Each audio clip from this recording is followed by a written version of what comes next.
Welcome back to another technical deep dive here in the debug zone.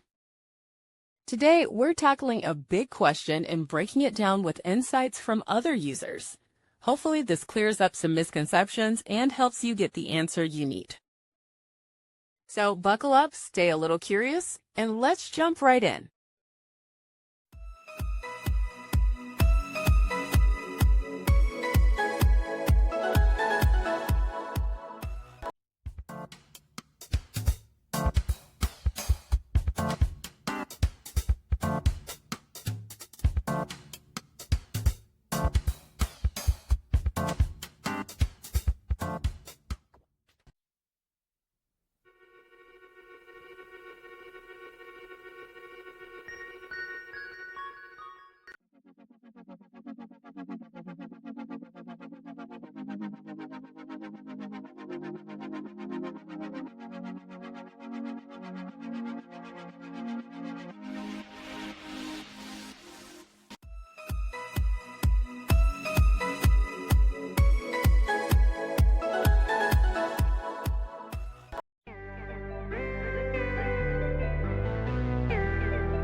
And that's a wrap.